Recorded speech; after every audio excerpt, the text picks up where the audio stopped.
Hi guys, welcome back to Focus Academy. तो आज हमारा है lecture number 4 of the chapter chemical reactions and equations. अभी तक हमने different types of reactions cover कर लिए हैं इस चैप्टर के अंदर। Before we start with this class, जिसका एजेंडा है कि हम रिएक्शंस के बारे में कुछ चीज़ें पढ़ें, रिएक्शंस हो रहे हैं या हमें कैसे पता लगता है, क्या क्या चेंजेस आते हैं एनवायरनमेंट में या फिर रिएक्शन के मिक्सचर में, जिससे हमें ये मालूम पड़ता है कि एक रिएक्शन हुआ है। उसके बाद हम बैलेंसिंग करना सीखेंगे रिएक्शन को, फिर हम रिएक्शंस को रिप्रेजेंट करना सीखेंगे। ये सारी चीज़ें मतलब बहुत ही बेसिक सा लेक्चर रहेगा आज का। But before we get into today's topic, एक बार जस्ट हम पिछले जितने भी हमने आज तक रिएक्शंस पढ़े हैं वो रिवाइज कर लेते हैं, ठीक है। तो हमने टाइप्स ऑफ रिएक्शंस में काफ़ी सारे टाइप के रिएक्शंस पढ़े हैं और हर रिएक्शन के आपको एग्जाम्पल्स याद होना, उसका मतलब पता होना, उसको आइडेंटिफाई करना, वो बहुत ज़्यादा इंपॉर्टेंट होता है। तो सबसे पहले हमने स्टार्ट किया था कॉम्बिनेशन रिएक्शन के साथ। मैंने बताया था कॉम्बिनेशन रिएक्शन एक ऐसा रिएक्शन होता है जिसके अंदर दो या दो से ज़्यादा रिएक्टेंट्स कंबाइन करके एक प्रोडक्ट का फॉर्मेशन करते हैं। फॉर एग्जाम्पल अगर हम बात करें फोटोसिंथेसिस की, तो उसमें कार्बन डाइऑक्साइड और वाटर कंबाइन करते हैं in the presence of sunlight and chlorophyll और वो फॉर्म करते हैं ग्लूकोज को, राइट। तो ये हमारा क्लोरोफिल और फॉर्म करेंगे ग्लूकोज को। तो इसके अंदर और साथ में ऑक्सीजन रिलीज होता है, तो ये एक कॉम्बिनेशन रिएक्शन कहलाता है। उसके अलावा अगर हम बात करें magnesium plus oxygen gives magnesium oxide, ये भी क्या है, एक कॉम्बिनेशन रिएक्शन है। तो ऐसे कोई भी रिएक्शन जिसके अंदर दो चीज़ें कंबाइन करती हैं in order to form a new product is called combination reaction. Usually combination reaction के अंदर एक ही प्रोडक्ट का फॉर्मेशन हो रहा होता है। कुछ एक स्पेसिफिक रिएक्शन जो आपको याद रखनी है, जैसे कि calcium oxide plus water gives calcium hydroxide and heat, ठीक है। तो ये रिएक्शन के अंदर भी क्या है, क्विक लाइम और वाटर साथ में रिएक्ट करके कैल्शियम हाइड्रोक्साइड बना देते हैं। इसी रिएक्शन के बाद एक रिएक्शन और पढ़ी थी हमने वाइट वॉशिंग से रिलेटेड, वो रिएक्शन इससे रिलेटेड है इसलिए इसके साथ पढ़ते हैं, जिसके अंदर कैल्शियम हाइड्रोक्साइड को हम कार्बन डाइऑक्साइड से जब रिएक्ट करवाते हैं तो कैल्शियम कार्बोनेट का फॉर्मेशन होता है अलोंगसाइड वाटर, ठीक है। तो ये रिएक्शन वाइट वॉशिंग में यूज़ की जाती है। तो ये सारे तो हो गए हमारे कॉम्बिनेशन रिएक्शंस के एग्जांपल। इसके बाद अगर हम बात करें तो आता है decomposition reaction. Decomposition reaction combination का उल्टा कहलाता है। क्यों? क्योंकि डीकॉम्पोजिशन के अंदर एक प्रोडक्ट, एक रिएक्टेंट जो है वो दो या दो से ज़्यादा प्रोडक्ट्स में टूट जाता है। फॉर एग्जाम्पल अगर हम बात करें कैल्शियम कार्बोनेट को, अगर हम उसको हीट करेंगे तो वो कन्वर्ट हो जाएगा कैल्शियम ऑक्साइड और कार्बन डाइऑक्साइड में। बेसिकली क्या हुआ, हमारा एक रिएक्टेंट दो या फिर दो से ज़्यादा प्रोडक्ट्स में टूट जाता है। तो कॉम्बिनेशन में उल्टा हो रहा था, दो रिएक्टेंट मिलके एक नया प्रोडक्ट बना रहे थे, और डीकॉम्पोजिशन में एक रिएक्टेंट दो या दो से ज़्यादा प्रोडक्ट्स में टूट जा रहा है। डीकॉम्पोजिशन रिएक्शन को करवाने के लिए तीन चीज़ें लग सकती हैं, मतलब depending on the type of reaction अलग अलग फॉर्म ऑफ एनर्जी अब्जॉर्ब हो सकती है। फॉर एग्जाम्पल हीट अब्जॉर्ब कर सकता है, क्योंकि अगर हमें कोई रिएक्टेंट को स्प्लिट करवाना है तो हमें कुछ एक्सटर्नली उसको प्रोवाइड करना पड़ेगा, राइट, जिससे कि वो स्प्लिट हो पाए। तो हीट, लाइट या फिर इलेक्ट्रिसिटी देते हैं। इलेक्ट्रिसिटी का हमने जो एग्जाम्पल पढ़ा था तो वो था इलेक्ट्रोलाइसिस, वाटर को ब्रेक डाउन कर देते हैं H2 एंड O2 के अंदर। लाइट के अंदर हमने दो सिमिलर टाइप के रिएक्शन पढ़े थे। लाइट वाले रिएक्शंस को फोटोलिटिक डीकॉम्पोजिशन भी बोलते हैं। फॉर एग्जाम्पल AgCl सनलाइट की प्रेजेंस में Ag एंड Cl2 में कन्वर्ट हो जाता है। AgBr भी सनलाइट की प्रेजेंस में Ag एंड Br2 में कन्वर्ट हो जाता है। तो ये सनलाइट की प्रेजेंस में हो रहा है, इसलिए इसको फोटोलाइटिक डीकॉम्पोजिशन बोलते हैं। और अगर हीट की बात करें तो हमने पढ़ा था एक फेरस सल्फेट हेप्टाहाइड्रेट का डीकॉम्पोजिशन हमने पढ़ा था into Fe2O3 plus SO2 plus SO3, जिसमें से ये सॉलिड होता है और ये दोनों गैसेज होते हैं। इसके अलावा हमने एक और डीकॉम्पोजिशन पढ़ा था जिसमें हीट अब्जॉर्ब होती है। एक तो याद रखो, ये सिंबल हीट का होता है, और जिस भी डीकॉम्पोजिशन में हीट अब्जॉर्ब हो रही होती है उसको हम थर्मल डीकॉम्पोजिशन भी बोलते हैं। एक और रिएक्शन था लेड नाइट्रेट का डीकॉम्पोजिशन। लेड नाइट्रेट डिकम्पोज होता है, साथ क्या बनाता है, लेड ऑक्साइड बनता है। उसके अलावा हमारे पास बनता है NO2 एंड साथ में बनता है O2। NO2 के ब्राउन फ्यूम्स प्रोड्यूस होते हैं और ब्राउन फ्यूम्स निकलते हैं, और उसके अलावा ये लेड ऑक्साइड जो होता है ये भी एक येलो कलर की PPT होता है। PPT is precipitate. Precipitate is something that cannot be dissolved during the reaction. उसके बाद हमने 2 रिएक्शंस पढ़े थे, कंपैरेटिव स्टडी करी थी, एंडोथर्मिक वर्सेस एक्सोथर्मिक. एंडोथर्मिक वो रिएक्शंस होते हैं जिसके अंदर हीट अब्जॉर्ब हो रही होती है, एक्सोथर्मिक वो रिएक्शंस होते हैं जिसके अंदर हीट रिलीज हो रही होती है. तो जिस भी रिएक्शन में हीट अब्जॉर्ब हो रही होगी वो एंडोथर्मिक होगा, और जिसके अंदर भी हीट रिलीज हो रही होगी वो एक्सोथर्मिक होगा. जैसे हमने जो बात करी है डीकम्पोजिशन रिएक्शन के अंदर, तो मोस्टली के अंदर हीट अब्जॉर्ब हो रही होती है, तो ये सारे के सारे क्या हो गए, एंडोथर्मिक, क्योंकि हीट को अब्जॉर्ब कर रहा है. फोटोसिंथेसिस के अंदर क्या होता है, सनलाइट अब्जॉर्ब हो रही है, तो वो भी क्या हो गया, एंडोथर्मिक हो गया. उसके अलावा और जितने भी हमने अभी फेरस सल्फेट हेप्टाहाइड्रेट का डीकम्पोजिशन पढ़ा, इसमें भी हीट अब्जॉर्ब हुई है. लेड नाइट्रेट का डीकम्पोजिशन पढ़ा, इसमें भी हीट अब्जॉर्ब हुई है. एक्सोथर्मिक की अगर बात करें तो उसमें हीट रिलीज होती है. फॉर एग्जाम्पल रेस्पिरेशन के दौरान एनर्जी के फॉर्म में हीट रिलीज होती है. उसके अलावा अगर हम बात करें तो बर्निंग ऑफ नेचुरल गैस ले लो, डीकम्पोजिशन ऑफ वेजिटेबल मैटर ले लो, ये सारे के सारे रिएक्शंस क्या होते हैं, एक्सोथर्मिक, क्योंकि इनके अंदर हीट रिलीज हो रही होती है. इसके बाद अगर हम आ जाए अपने नेक्स्ट रिएक्शन पे, तो वो था डिस्प्लेसमेंट. डिस्प्लेसमेंट रिएक्शन एक ऐसा रिएक्शन होता है जिसके अंदर एक हाई रिएक्टिव मेटल एक लो रिएक्टिव मेटल को उसी के सॉल्ट में से या फिर उसी कंपाउंड में से हटा देता है. फॉर एग्जाम्पल अगर मैं बात करूं let's say copper oxide plus H2, तो यहाँ पे जो हाइड्रोजन है वो कॉपर से ज़्यादा रिएक्टिव है, तो वो कॉपर की जगह ले लेगा, तो वो बना लेगा H2O और साथ में कॉपर रिलीज हो जाएगा. तो जिस रिएक्शन में high reactive metal low reactive metal को उसी के कंपाउंड में से हटा देता है उसको हम डिस्प्लेसमेंट बोलते हैं. और डिस्प्लेसमेंट होगा कि नहीं होगा उसके लिए हमें पहले रिएक्टिविटी सीरीज को मेमोराइज करना होता है, जो कि मैंने पिछली क्लास में बता दिया कि कैसे मेमोराइज करना है.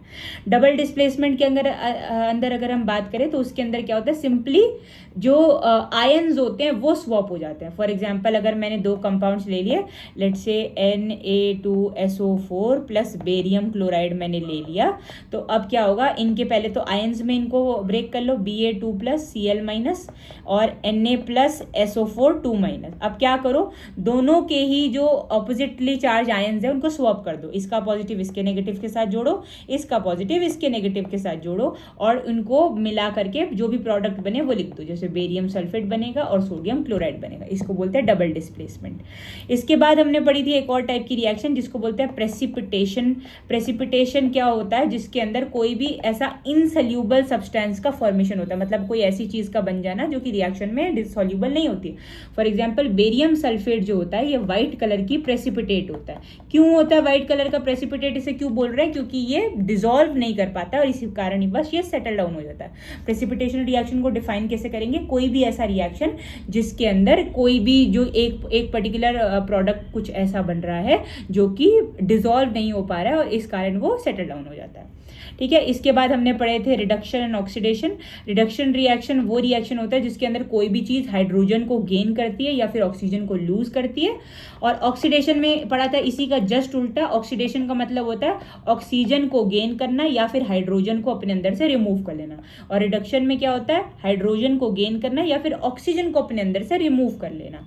और इसके बाद हमने एक रिएक्शन पढ़ा था जो कि कॉम्बिनेशन होता है इन दोनों का, जिसे बोलते हैं रिडॉक्स रिएक्शन. इसके अंदर रिडक्शन भी होता है और ऑक्सीडेशन भी होता है, मतलब एक ऐसा रिएक्शन जिसमें दोनों चीजें साइमल्टेनियसली होती हैं. For example copper oxide plus hydrogen, ये जो हाइड्रोजन है ये हमने पहले भी पढ़ा है, ये कॉपर की जगह पे आ जाएगा तो ये क्या बन जाएगा, H2O प्लस Cu बन जाएगा, राइट. अब ये जो H2O प्लस Cu, इसमें हुआ क्या, बेसिकली ये जो कॉपर ऑक्साइड है इसने अपना ऑक्सीजन लूज कर लिया, क्योंकि ये वहां जाके क्या बन गया, कॉपर बन गया. तो ये क्या हुआ है, रिड्यूस. क्यों रिड्यूस हुआ है, क्योंकि ऑक्सीडाइज तब होते हैं जब ऑक्सीजन गेन होता है, तो रिड्यूस कब होंगे, जब ऑक्सीजन लूज होगा. क्योंकि कॉपर ऑक्साइड ने ऑक्सीजन को लूज करा है तो वो रिड्यूस हुआ है, और हाइड्रोजन ने ऑक्सीजन को गेन करा है तो वो क्या हुआ है, ऑक्सीडाइज हुआ है. तो ऐसा रिएक्शन जिसमें दोनों चीजें साइमल्टेनियसली हो रही है उसको हम रिडॉक्स रिएक्शन बोलते हैं. लास्टली हमने कोरोजन एंड रेंसिडिटी के बारे में पढ़ा था. कोरोजन का मतलब होता है किसी भी मेटल की ओरिजिनल प्रॉपर्टीज का disruption due to constant exposure to moist moist air और मॉइस्चर इन दी एनवायरनमेंट, और रैंसिडिटी होता है जब ऑक्सीजन जो होता है किसी भी खाद्य पदार्थ यानी कि खाने की चीज़ों के अंदर प्रेजेंट फैट्स और ऑयल से रिएक्ट करता है। अभी तक हमने जितना भी पढ़ा था उसका मैंने पूरा का पूरा रिविजन करवा दिया है। आज हम क्या पढ़ेंगे कि रिएक्शन को रिप्रेजेंट कैसे किया जाता है। बहुत बेसिक चीज़ें हैं, ये हम पहले भी पढ़ के आए हैं, इसीलिए इसको लास्ट लेक्चर के लिए रखा है कि जो भी बेसिक है वो हम कवर कर लेंगे, और प्लस हमें बैलेंसिंग के बहुत सारे क्वेश्चंस करने हैं वो भी करेंगे। तो टर्मिनोलॉजीज पहले तो पढ़ लेते हैं। जब भी हमें किसी रिएक्शन को अगर रिप्रेजेंट करना है तो हम उसके लेफ्ट हैंड साइड में हमेशा क्या रिप्रेजेंट करते हैं, रिएक्टेंट्स को रिप्रेजेंट करते हैं, और जो राइट हैंड साइड है उसमें हम हमेशा क्या रिप्रेजेंट करते हैं, प्रोडक्ट्स को रिप्रेजेंट करते हैं। ठीक है, प्रोडक्ट्स यानी कि जो फॉर्म होता है, रिएक्टेंट्स यानी कि जो रिएक्ट करते हैं, मतलब आपस में मिलते हैं या टूटते हैं in order to form the products. ठीक है, तो अगर मैं मान लूँ कि ये ए और बी मेरे रिएक्टेंट्स हैं, तो मेरा जो प्रोडक्ट है वो क्या बनेगा, मान लो अगर मैं कॉम्बिनेशन की बात करूँ लेट से, तो उसमें ए बी प्रोडक्ट बनेगा, राइट। तो ये हम इस तरीके से रिएक्शन को रिप्रेजेंट करेंगे जिसमें ये दोनों क्या है, ये रिएक्ट कर रहे हैं और ये क्या हुआ है, ये प्रोड्यूस हुआ है, ये हमारा प्रोडक्ट है। जो बीच में ये एरो होता है ये सिग्निफाई करता है कि रिएक्शन कौन सी डायरेक्शन से कौन सी डायरेक्शन में प्रोसीड कर रहा है, क्योंकि इन दोनों ने रिएक्ट करके ये बनाया है, इसीलिए हम जो एरो है उसको फ्रॉम लेफ्ट टुवर्ड्स राइट की तरफ पॉइंट आउट कर रहे होते हैं। ये एरो का एक और सिग्निफिकेंस ये है कि कभी भी अगर हम कोई रिएक्शन लिख रहे होते हैं, तो अगर मान लो कुछ रिएक्शन ऐसे होते हैं जो बहुत ही ज़्यादा स्पेसिफिक कंडीशंस के अंदर ही हो पाते हैं, तो वो स्पेसिफिक कंडीशन अगर हमें जानने लायक है या फिर क्वेश्चन में मेंशन्ड है, तो वो हमें इसी एरो के ऊपर या नीचे लिखना पड़ता है। फॉर एग्जाम्पल हमने डीकॉम्पोजिशन रिएक्शन के अंदर पढ़ा था कि हीट का ऑब्जॉर्प्शन होता है, तो वो हीट को हम कहाँ लेबल कर रहे थे, इसी के ऊपर। फॉर एग्जाम्पल जब हमने इलेक्ट्रिसिटी पास करवाई थी वाटर में से, तो जब हम उसको रिप्रेजेंट करते हैं तो भी हम ये एरो के ऊपर ही क्या लिख देते हैं, इलेक्ट्रिसिटी लिख देते हैं। मान लो और ज़्यादा कुछ स्पेसिफिक है, जैसे मान लो टेम्परेचर है, तो 773 केल्विन मान लो ये टेम्परेचर है, तो वो हम अगर मान लो एक से ज़्यादा चीज़ है तो कोई एक चीज़ को ऊपर लिखो और दूसरी चीज़ को नीचे लिख दो। जैसे फोटोसिंथेसिस के अंदर हमने दिखाया था कि CO2 plus water gives glucose plus oxygen, ये प्रोड्यूस हुआ था, राइट। तो इसके अंदर हमने बताया था कि इस रिएक्शन के अंदर क्लोरोफिल होता है और साथ में क्या होती है, सनलाइट होती है। तो ये क्या है, इस रिएक्शन की स्पेसिफिक रिक्वायरमेंट्स है जिसके दौरान जिसकी प्रेजेंस में ये रिएक्शन हुआ है, तो इसीलिए हमने उसको एरो के ऊपर रिप्रेजेंट कर दिया। तो very specific conditions like pressure, temperature, reactants, catalyst. हाँ, एक और चीज़ समझ लेते हैं, कैटलिस्ट क्या होता है। कैटलिस्ट कोई भी ऐसी सब्सटेंस होती है जो एक रिएक्शन की स्पीड को इंक्रीज करती है, increases the speed of a reaction without participating in it, without actually participating in it। मतलब वो रिएक्शन रिएक्ट नहीं करता वो किसी चीज से, बट वो बस अपनी प्रेजेंस से उस रिएक्शन की जो स्पीड है उसको इंक्रीज कर देता है। पार्टिसिपेटिंग इन द रिएक्शन, ठीक है। फॉर एग्जाम्पल निकल एंड पैलेडियम, ये कैटलिस्ट है। एक रिएक्शन होता है जिसके अंदर हम एक कार्बन की कंपाउंड में हाइड्रोजन को ऐड करवाते हैं, उसको बोलते हैं हाइड्रोजनेशन। उस रिएक्शन के अंदर ये अगर इनमें से हम किसी भी एक को ले लें तो वो उस रिएक्शन की स्पीड को एनहांस कर देते हैं, तो उसको हम क्या बोलेंगे, इन दैट केस कैटलिस्ट बोलेंगे। तो अगर मान लो हमारे कोई भी रिएक्शन में कैटलिस्ट भी है तो हम वो कैटलिस्ट को भी इसी एरो के ऊपर रिप्रेजेंट करेंगे, ठीक है। तो हमने रिप्रेजेंटेशन सीख लिया।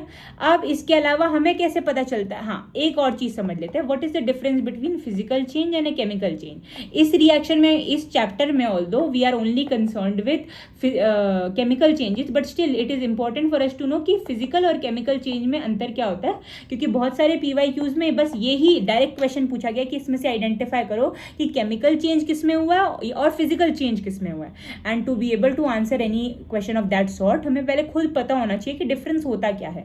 तो फिजिकल चेंजेस ऐसे चेंजेस होते हैं जिसके अंदर कोई भी नए सब्सटेंस का फॉर्मेशन नहीं होता है, no new substance is formed. और अगर हम बात करें केमिकल चेंज की तो उसमें एक न्यू सब्सटेंस का फॉर्मेशन होता है, फॉर्म। जो हमारे फिजिकल चेंजेस होते हैं ये यूजुअली क्या होता है, रिवर्सिबल, मतलब वापस से ओरिजिनल स्टेट में इसको लाया जा सकता है, यूजुअली होते हैं रिवर्सिबल। और हमारे जो केमिकल चेंजेस हुए हैं ये यूजुअली इरिवर्सिबल होते हैं, मतलब वापस से अगर आपने एक बार प्रोडक्ट बना लिया तो आप वापस से उसको पीछे नहीं लेके आ सकते हो, यूजुअली इरिवर्सिबल होते हैं। ठीक है भाई। और अब एक बार एग्जाम्पल डिस्कस कर लेते हैं। अब जैसे मैं बोलूँ मेल्टिंग ऑफ आइस, आइस की मेल्टिंग में कोई भी रिएक्शन नहीं हो रहा है, कोई भी नई चीज का फॉर्मेशन नहीं हो रहा है, पानी है, पानी का ही फॉर्म है आइस, और मेल्ट होकर भी पानी ही बन रहा है, which is again what, chemically तो वो पानी ही रहा ना अभी भी, तो कोई नई चीज नहीं बनी, जिसकी वजह से मैं उसको क्या बोलूंगी, फिजिकल चेंज बोलूंगी, राइट। और अगर मैं बात करूं केमिकल चेंज की, तो उसके अंदर दो चीजें बकायदा आपस में रिएक्ट करते हैं और एक नई चीज बनती है, और वो जो नई चीज होती है उसकी प्रॉपर्टीज जो होती हैं they are entirely different from the original substances जिनसे वो बना है। जैसे अगर मैं बात करूं carbon plus oxygen gives carbon dioxide, अब इसके अंदर कार्बन की एकदम अलग प्रॉपर्टीज है, ऑक्सीजन की एकदम अलग प्रॉपर्टीज है, बट ये जो कार्बन डाइऑक्साइड है ये इन दोनों से भी एंटायरली डिफरेंट है, राइट। तो ये जो नई चीज बनती है इसकी प्रॉपर्टीज जो होती हैं किन्हीं भी इसके रिएक्टेंट से सिमिलर नहीं होती हैं, तो इस चीज में एक नई सब्सटेंस का फॉर्मेशन हुआ, जिस कारण हम इसको क्या बोलते हैं, केमिकल चेंज बोलते हैं। एक और टॉपिक पढ़ लेते हैं कि हमें कैसे पता चलता है कि एक reaction has taken place. How do we get to know that a reaction has taken place? So basically there are certain changes which take place whenever a reaction whenever a reaction occurs, और वो changes जो हैं वो हम एक बार पढ़ लेते हैं कि कैसे कैसे changes आ सकते हैं। जैसे कलर चेंज हो सकता है, ओडोर चेंज हो सकता है, ठीक है, ओडोर यानी कि स्मेल चेंज हो सकती है, स्टेट का चेंज हो सकता है ना, कलर चेंज हो गया, ओडोर चेंज हो गया, स्टेट चेंज हो गया, उसके अलावा उसका colour change, odour change, state change, और भी दो तीन चीज़ें आप मान सकते हो कि ये सब चेंजेस आ सकते हैं, है ना। कलर चेंज जैसे हम देखते हैं फेरस सल्फेट हेप्टाहाइड्रेट 7H2O, जब इसको आप हीट करते हो और मतलब जब हम इसको सिर्फ हीट करेंगे तो इनिशियली ये ग्रीन कलर का होता है, बट अगर हम इसको हीट करते हैं तो ये अपने 7 वाटर मॉलिक्यूल्स को लूज कर देगा और ये बना देगा फेरस सल्फेट। तो ये क्या हो जाएगा, ये पेल कलर का हो जाएगा, मतलब बहुत ज़्यादा वाइटिश सा कलर हो जाएगा, क्योंकि इसके जो 7 वाटर मॉलिक्यूल्स हैं वो हट जाएंगे ये। और इसके अलावा जो हमने एक और डिकम्पोजिशन पढ़ा था कि फेरस सल्फेट हेप्टाहाइड्रेट जो है वो Fe2O3 plus SO2 plus SO3 के अंदर ब्रेक होगा। तो ये जो Fe2O3 होता है ये रेडिश ब्राउन कलर का होता है, तो ये क्या था, इनिशियली हमारे पास ग्रीन कलर का सब्सटेंस था जो ब्राउन कलर में कन्वर्ट हो गया, जिससे हमें कंफर्म हो गया कि ये क्या है, एक reaction has taken place, which is why एक नई चीज़ का फॉर्मेशन हो गया है जिसका कलर भी डिफरेंट है। ओडोर चेंज मतलब स्मेल का चेंज होना। फॉर एग्जाम्पल जब नाइट्रोजन और हाइड्रोजन मिलकर अमोनिया बनाते हैं तो अमोनिया की बहुत ही ज़्यादा पंजेंट स्मेल होती है, और वो स्मेल से ही हम डिसाइफर कर पाते हैं कि ओके ये रिएक्शन हैज़ टेकन प्लेस, क्योंकि एक अलग ही स्मेल जो है वो अराइज हो रही है जो कि ओरिजिनली नहीं थी। स्टेट चेंज यानी कि इनिशियली मान लो अगर कोई एक्वस था और बाद में जाके मान लो वो सॉलिड हो जाए, जैसे कार्बन सॉलिड है, ऑक्सीजन गैस है, बट इनका जो प्रोडक्ट बना वो अगेन गैस है, तो ये यहाँ पे क्या हुआ, स्टेट चेंज, स्टेट में फर्क आया है, रिएक्टेंट्स की स्टेट्स अलग थी, प्रोडक्ट अलग बना है, तो इससे भी हम कंफर्म कर सकते हैं कि समथिंग न्यू हैज़ फॉर्म्ड। ठीक है, जैसे वाटर का डिकम्पोजिशन करते हैं तो वाटर लिक्विड है, बट जब वाटर ब्रेक डाउन करता है तो हाइड्रोजन और ऑक्सीजन के बबल्स प्रोड्यूस होते हैं, तो हम क्या बोल सकते हैं कि यहाँ पे भी क्या हुआ, स्टेट चेंज हुआ, राइट। तो हम बोल सकते हैं कि एक रिएक्शन ने टेक प्लेस किया। इससे हम ये भी बोल सकते हैं कि बबल्स का फॉर्मेशन होना, है ना, कोई भी गैस का एवोल्यूशन होना, ये भी सारे क्या बताते हैं हमें कि कोई reaction has taken place. Bubble formation हो गया, गैस का एवोल्यूशन हो गया, प्रेसिपिटेट का फॉर्मेशन हो गया, और इसके अलावा जैसे हमने एक्सोथर्मिक एंड एंडोथर्मिक रिएक्शन के बारे में पढ़ा था, तो उसमें हमने सीखा था एक्सोथर्मिक वो होते हैं जो कि हीट को रिलीज करते हैं, और एंडो वो होते हैं जो कि हीट को अब्जॉर्ब करते हैं। तो हम बोल सकते हैं कि क्योंकि ये जो दो रिएक्शन है इसके अंदर क्या हुआ, एक ने हीट रिलीज की, एक ने हीट को अब्जॉर्ब किया, तो temperature of the solution also changes, जिससे हमें क्या पता लग जाता है कि यह रिएक्शन हैज टेकन प्लेस। तो हमने बहुत सारी चीज़ें पढ़ ली कि अगर एक रिएक्शन हुआ है तो हमें कैसे मालूम पड़ेगा कि वो reaction has actually taken place. तो जैसा कि आप लोग देख सकते हो, कलर में बदलाव आ सकता है, स्मेल में बदलाव आ सकता है, स्टेट में बदलाव आ सकता है, बबल्स का फॉर्मेशन, गैस का एवोल्यूशन हो सकता है, temperature of the solution can change, और भी चीज़ें हो सकती हैं जो इंडिकेट करें कि रिएक्शन जो है उसने टेक प्लेस किया है। फाइनली अब हम आ जाते हैं आज के मेन टॉपिक पे, जिसका नाम है बैलेंसिंग ऑफ रिएक्शन। बैलेंसिंग का क्या मतलब होता है? सबसे पहले तो हम पहले तो जाएंगे 9th क्लास के एक टॉपिक पे, जिसके अंदर हमने ये समझा था कि कभी एक लॉ होता है जिसे बोलते हैं law of conservation of mass, which states that the mass can neither be created nor be destroyed. मतलब एक रिएक्शन के दौरान कभी भी मास बन नहीं सकता और मास खत्म नहीं हो सकता। मतलब जितना चीज़ पहले थी उतनी ही बाद में भी रहेगी, कुछ भी बढ़ेगा नहीं, कुछ भी घटेगा नहीं। तो जो बैलेंसिंग हम करते हैं ये करते ही इसलिए है ताकि हम उस लॉ को सेटिस्फाई कर सके, because that law should always hold true. तो लिख लेते हैं, इक्वेशंस should be balanced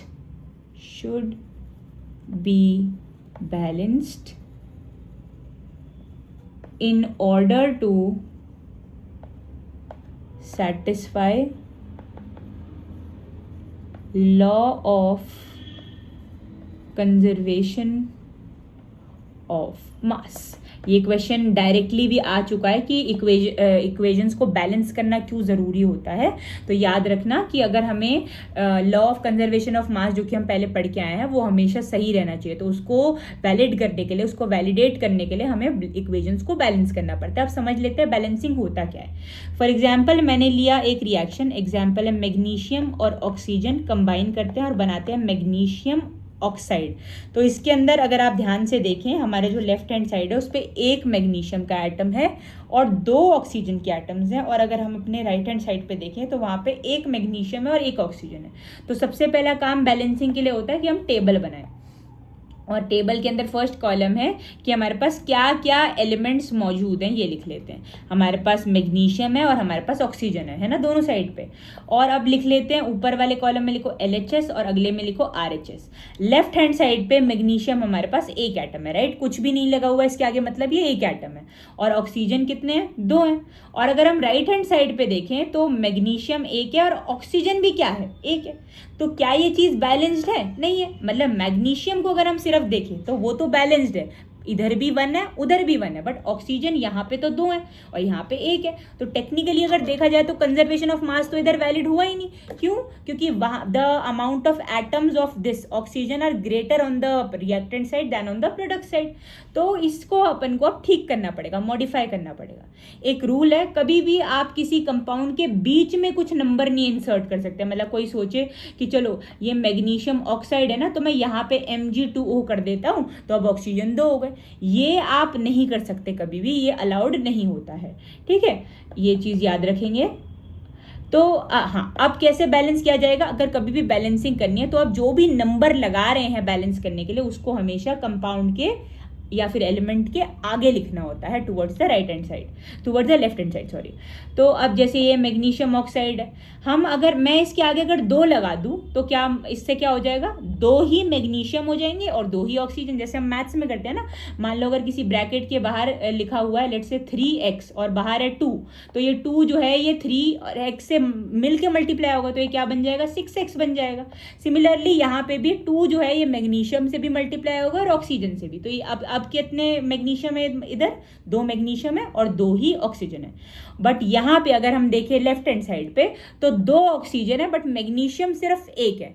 तो अब क्या करें? अब हम एक कोशिश करते हैं कि हम मैग्नीशियम के आगे भी 2 लगा लेते हैं। क्यों? क्योंकि हमने उधर 2 मैग्नीशियम कर दिए। तो अगर आप ध्यान से देख रहे हो तो हम बैलेंस करना चाह रहे थे ऑक्सीजन को, जिसकी वजह से हमने यहाँ पे 2 लगाया ताकि ऑक्सीजन 2 हो जाए, बट साथ साथ में मैग्नीशियम भी 2 हो गए और जिसकी वजह से मैग्नीशियम अनबैलेंस हो गया।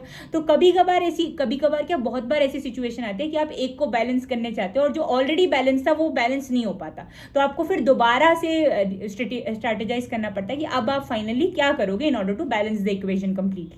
तो मैंने यहाँ पे 2 से मल्टीप्लाई किया तो 2 मैग्नीशियम 2 ऑक्सीजन हो गए। ऑक्सीजन तो 2 इधर ऑलरेडी है, अब मुझे मैग्नीशियम को भी 2 करना है। तो क्या करूंगी? सिंपली मैग्नीशियम के आगे एक 2 लगा दूंगी, जिससे ये पूरी इक्वेशन अब बैलेंस हो जाएगी। कैसे?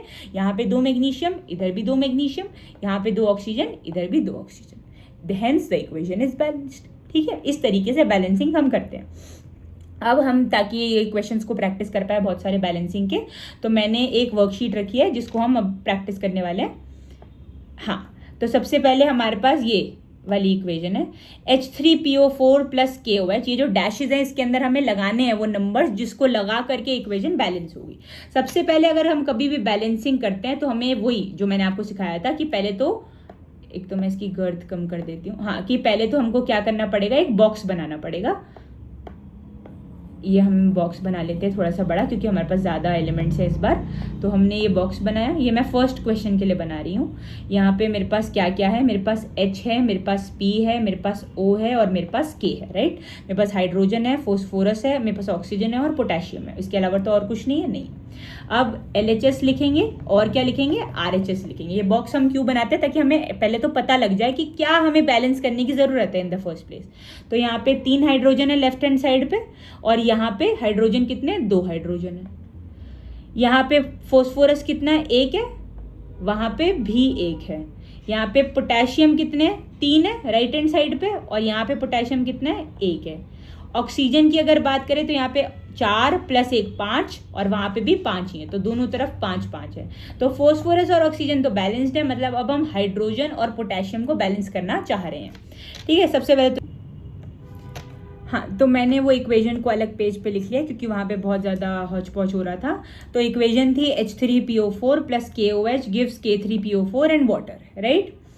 तो अब हम अगर ध्यान से देखें तो यहाँ हमारा जो राइट हैंड साइड है, इधर हमारे पास 3 पोटेशियम है, 1 हमारे पास फोस्फोरस है, 5 हमारे पास ऑक्सीजन है और 2 हमारे पास हाइड्रोजन है। और यही अगर हम देखें लेफ्ट हैंड साइड पे तो यहाँ पे हमारे पास 4 हाइड्रोजन है, हमारे पास 5 ऑक्सीजन है, हमारे पास 1 फोस्फोरस है और हमारे पास 1 पोटेशियम है। तो हमें क्या बैलेंस करने की ज़रूरत है, सबसे पहले तो हमें पोटेशियम बैलेंस करने की ज़रूरत है और हमें क्या बैलेंस करने की ज़रूरत है, हाइड्रोजन बैलेंस करने की ज़रूरत है। तो आओ पहले पोटेशियम ही कर लेते हैं।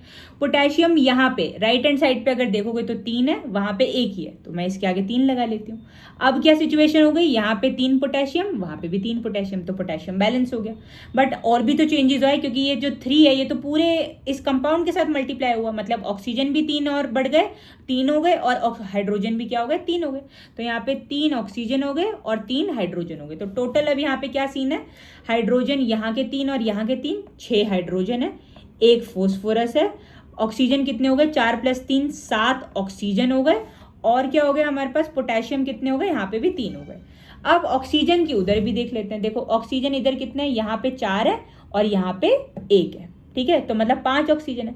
अगर मैं किसी तरीके से ये ऑक्सीजन के आगे यहाँ पे इस वाटर के आगे 3 लगा दूं तो क्या हो जाएगा, 3 ऑक्सीजन हो जाएंगे, तो 4 ये रहे और 3 ये रहे, टोटल कितने ऑक्सीजन हो गए, 7 ऑक्सीजन। उधर भी 7 ऑक्सीजन है तो ऑक्सीजन बैलेंस हो गया। अब बट हाइड्रोजन देखते हैं, 2 यहाँ पे ऑलरेडी थे और 3 से मल्टीप्लाई कर दिया, तो अब हाइड्रोजन यहाँ पे कितने हो गए, 6 हो गए और इधर भी कितने हो गए थे हाइड्रोजन, हमारे 6 ही हाइड्रोजन थे। तो अब अगर आप ध्यान से देखो तो हमारी पूरी इक्वेशन बैलेंस हो चुकी है। क्यों, 3 हाइड्रोजन + 3 हाइड्रोजन 6 हाइड्रोजन, यहाँ पे भी 2 हाइड्रोजन × 3 तो 6 हाइड्रोजन। ऑक्सीजन यहाँ पे 4 + 3 7 ऑक्सीजन, यहाँ पे 4 + 3 7 ऑक्सीजन। फोस्फोरस 1 फोस्फोरस 1 और बचा क्या इसके बाद, हाँ, पोटेशियम 3। इस इक्वेशन को हम क्या बोल सकते हैं, बैलेंस्ड बोल सकते हैं। तो क्या क्या है हमारे पास, H3PO4 + 3KOH gives K3PO4 + 3H2O। अब एक बार टेबल बना लेते हैं जस्ट टू चेक कि सब कुछ बैलेंस्ड है या नहीं है। तो हमारे पास क्या है, हाइड्रोजन है, पोटेशियम है, फोस्फोरस है एंड ऑक्सीजन है। और कौन सी 2 साइड्स है हमारे पास, LHS एंड RHS। तो जो लेफ्ट हैंड साइड है उस पर 3 potassium, 3 oxygen + 4 oxygen 7 oxygen. Phosphorus कितने, 1 फोस्फोरस और हाइड्रोजन कितने, 6 हाइड्रोजन। और अगर राइट हैंड साइड में देखें तो 3 पोटेशियम, यहाँ पे भी 3 पोटेशियम, फोस्फोरस यहाँ पे भी 1 है, ऑक्सीजन 4 + 3 यहाँ पे 7 है और क्या बचा हमारा, हाइड्रोजन, तो ये 6 हाइड्रोजन है हमारे पास। तो सब कुछ as we can see completely balanced है। तो अब ये इक्वेशन को हम क्या बोलेंगे कि ये क्या है, एक बैलेंस्ड इक्वेशन है। अब और क्वेश्चन ट्राई करते हैं। अब हम K + B2O3 gives K2O + B, ये भी लिख लेते हैं। K + B2O3 gives K2O3 + B. I hope I have noted it correctly. K2O, not K2O3 plus B. अब इसको बैलेंस कर लेते हैं। पहले तो अगेन हम क्या करेंगे, अपना टेबल बनाएंगे जस्ट टू सी कि हमारे पास क्या क्या है। तो हमारे पास पोटेशियम है, बोरॉन है और ऑक्सीजन है, LHS और RHS। तो लेफ्ट हैंड साइड पे हमारे पास 2 boron, 3 oxygen, 1 potassium. Right hand side पे हमारे पास 2 पोटेशियम, 1 ऑक्सीजन और 1 बोरॉन। तो अब सबसे पहले तो देखते हैं, कुछ भी बैलेंस नहीं, हमें हर चीज़ को बैलेंस करना पड़ेगा। तो पहले मैं पोटेशियम करती हूँ। यहाँ पे 2 पोटेशियम है, यहाँ पे मैंने 2 लगा दिया, पोटेशियम बैलेंस हो गया। यहाँ पे 2 बोरॉन, यहाँ पे 1 बोरॉन, तो मैंने यहाँ पे 2 लगा दिया, बोरॉन बैलेंस्ड हो गया। और यहाँ पे ऑक्सीजन कितने हैं, 3 है, वहाँ पे ऑक्सीजन 1 ही है, तो मैं यहाँ पे 3 लगा देती हूँ। अगर मैंने यहाँ पे 3 लगाया तो 6 पोटेशियम हो गए, क्योंकि 2 ही ऑलरेडी थे, और इसका ये जो 2 है ये 3 से मल्टीप्लाई हो गया। तो अब यहाँ पे 6 पोटेशियम हो गया और ऑक्सीजन 3 हो गए। तो अब क्या करूँ, और पोटेशियम तो इम्बैलेंस हो गया। तो अगर ये 6 हैं तो मैं ये 2 को हटा के यहाँ पे भी 6 कर देती हूँ। तो 6 पोटेशियम, 6 पोटेशियम, ये 6 पोटेशियम, 2 बोरॉन, 2 बोरॉन और 3 ऑक्सीजन, 3 ऑक्सीजन। ये इक्वेशन भी बैलेंस होगी। तो फाइनली लिख लेते हैं 6K plus B2O3 gives 3K2O plus 2B। Again आप चेक कर सकते हो, अगेन टेबल बना के 6K, 6K, 3 oxygen, 3 oxygen, 2 boron, 2 boron. तो ये इक्वेशन क्या हो गई, बैलेंस हो गई। अब एक और क्वेश्चन ट्राई करते हैं। अगला HCl plus NaOH gives NaCl plus H2O। HCl plus NaOH gives NaCl plus H2O। आओ पहले तो अगेन टेबल बनाएंगे टू सी कि हमारे पास क्या क्या है और किसको बैलेंस करने की ज़रूरत है। LHS, RHS हमारे पास है, hydrogen, chlorine, sodium and oxygen. ठीक है, हाइड्रोजन यहाँ पे 1, ये 1, 2 हाइड्रोजन, यहाँ पे भी 2 हाइड्रोजन, 1 Na दोनों तरफ 1 1, क्लोरीन 1 क्लोरीन, 1 क्लोरीन, दोनों तरफ 1 1 क्लोरीन, ऑक्सीजन इधर भी 1 इधर भी 1। ओके, सो अगर आप ध्यान से देखो इस इक्वेशन में हर चीज इक्वल है on both the sides.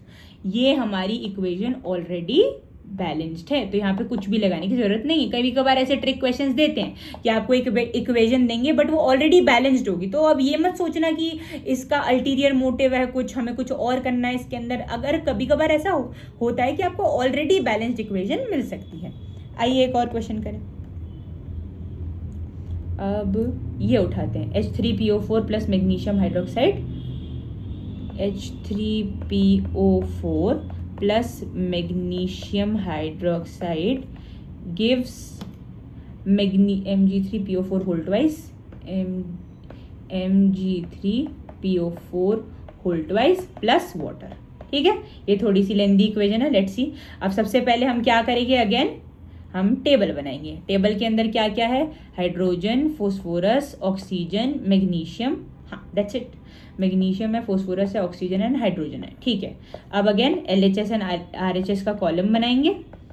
Right hand side पे 3 मैग्नीशियम है, 3 मैग्नीशियम, 2 फोस्फोरस है। कभी भी ब्रैकेट के बाहर ऐसे 2 लगाओ तो वो 2 हर एक एलिमेंट जो ब्रैकेट के अंदर प्रेजेंट है उससे मल्टीप्लाई हो जाता है।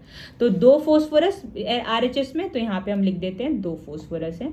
ऑक्सीजन कितने, 4 × 2 8 प्लस 1 9 ऑक्सीजन है इधर। हाँ, और हाइड्रोजन कितने, हाइड्रोजन 2 है हमारे पास। यहाँ की बात करें तो 3 हाइड्रोजन मुझे दिख रहे हैं, 1 मुझे फोस्फोरस दिख रहा है, ऑक्सीजन मुझे 4 + 2 6 दिख रहे हैं, और मैग्नीशियम मुझे यहाँ पे 1 दिख रहा है।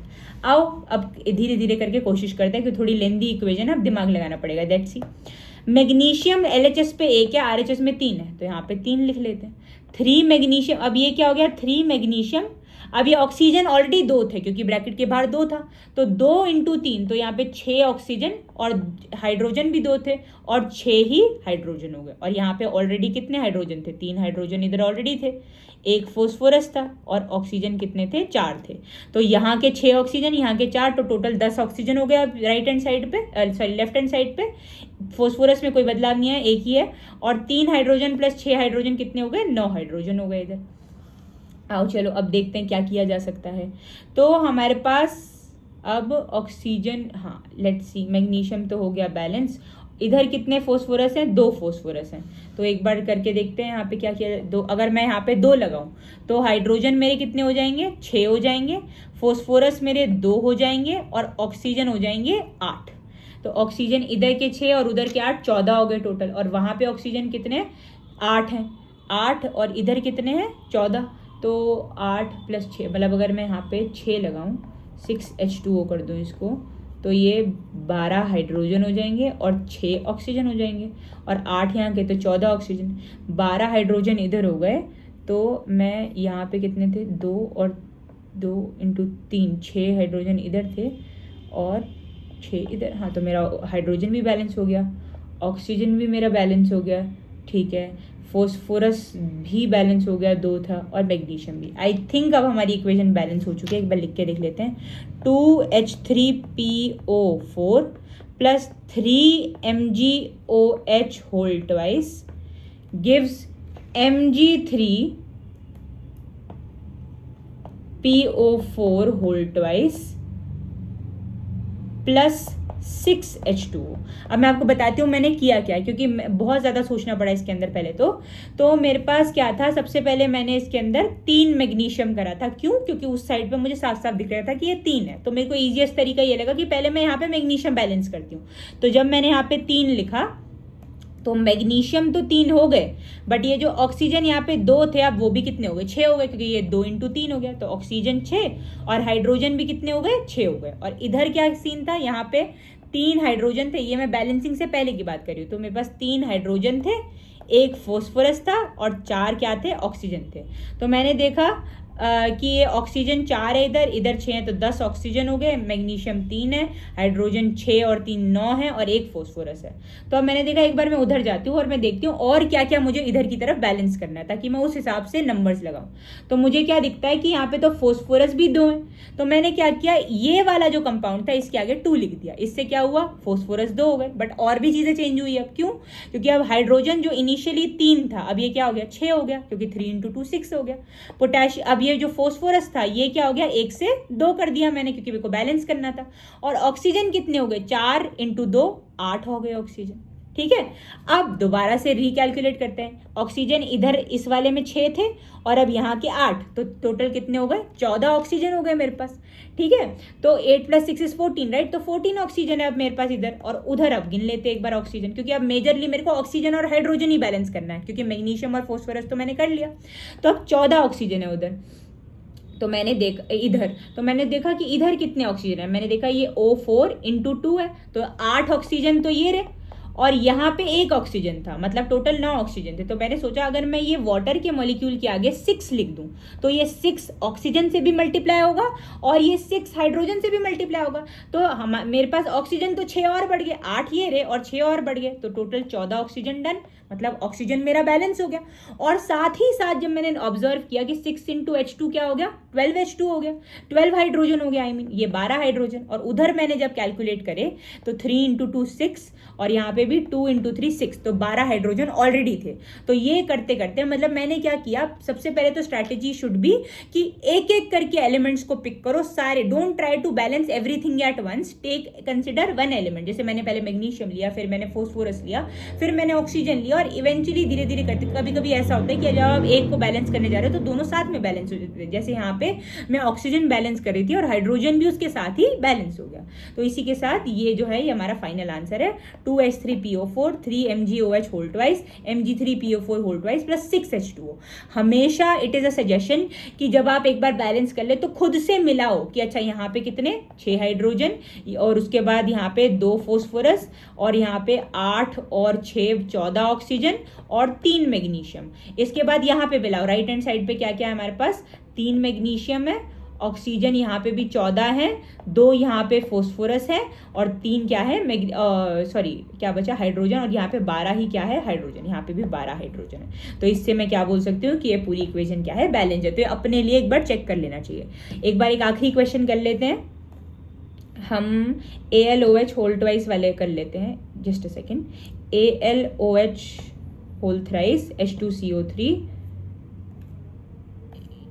AlOH होल थ्राइस, 1 सेकेंड,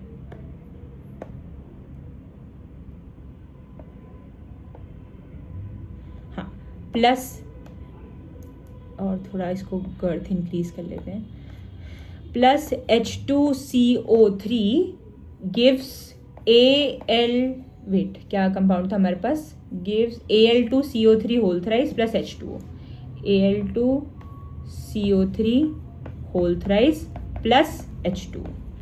ठीक है, आओ इसे बैलेंस करें। अब अगेन सबसे पहला काम टेबल बनाएंगे, aluminium, oxygen, hydrogen, carbon, LHS, RHS। Left hand side पे एक एल्यूमिनियम, राइट हैंड साइड पे 2, 1 2। ऑक्सीजन इधर 3 ऑक्सीजन प्लस 3 ये, तो 6 ऑक्सीजन। इधर कितने, 3 इंटू 3 9 प्लस 1 10 ऑक्सीजन है। ये हमेशा ब्रैकेट के बाहर वाला क्या हो रहा होता है, मल्टीप्लाई। तो 3 ऑलरेडी थे, 3 इंटू 3 9 हो गया। ठीक है, और 9 प्लस 1 ये वाला भी, तो 10 हो गया। अब बात कर लेते हैं हाइड्रोजन की, 3 हाइड्रोजन, यहाँ पे कितने, 2 हाइड्रोजन, तो टोटल 5 इधर हो गए लेफ्ट हैंड साइड पे, और राइट हैंड साइड पे कितने हाइड्रोजन है, 2 हाइड्रोजन है। लास्टली कार्बन की अगर हम बात करें तो यहाँ पे 1 कार्बन है और उधर 3 कार्बन है, क्योंकि ब्रैकेट के बाहर 3 है, तो यहाँ पे 1 और वहाँ पे 3। अगेन 1 एट अ टाइम करके हम सॉल्व करना स्टार्ट करते हैं इसको भी। तो एक बार मैं पहले तो इसे साफ तरीके से लिख लूँ, ALOH whole thrice plus H2CO3 gives Al2CO3 thrice plus H2।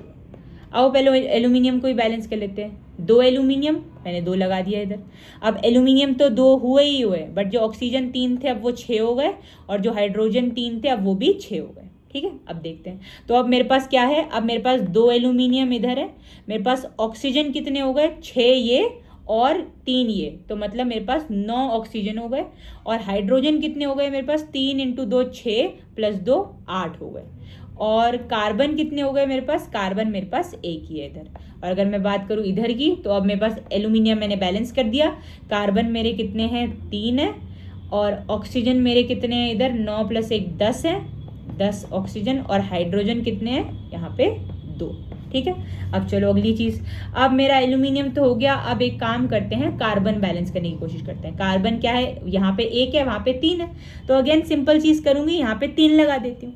तो जब मैंने यहाँ पे 3 लगाया, तो अब मेरे कार्बन तो 3 हुए ही हुए, बट हाइड्रोजन भी क्या हो गए, H2 इंटू 3, तो ये 6 हाइड्रोजन हो गए मेरे पास, और ऑक्सीजन भी कितने हो गए, 9 हो गए।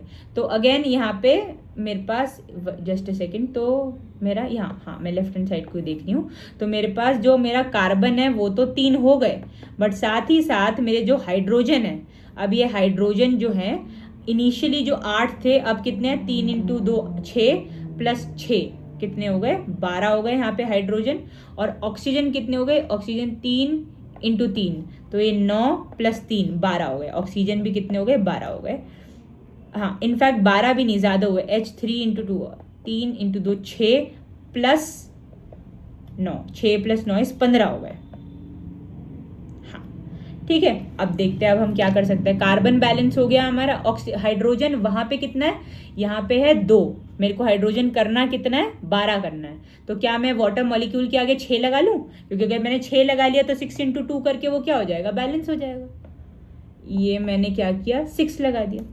अब मेरा हाइड्रोजन भी मुझे लग रहा है बैलेंस हो जाएगा, क्यों, क्योंकि H3 इंटू 2 6 प्लस ये भी 6, तो 12, और ये भी क्या हो जाएंगे, 6 इंटू 2 12 हो जाएंगे। अब the only thing that I am left with is oxygen. अब यहाँ पे कितने हैं, 6 ऑक्सीजन प्लस 9 ऑक्सीजन, 15 ऑक्सीजन हो गए इधर।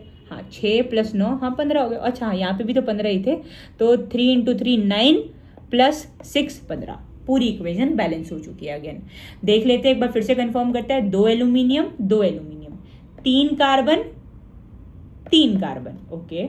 Oxygen 3 into 3 9 plus 6 15, 3 into 3 9 plus 6 15, oxygen भी बैलेंस। हाइड्रोजन की बात कर लेते हैं। हाइड्रोजन 3 इंटू 2 6 प्लस 6 12, और यहाँ पे 2 थे तो मैंने 6 आगे लगाया, 6 इंटू 2 12, सब कुछ बैलेंस्ड है।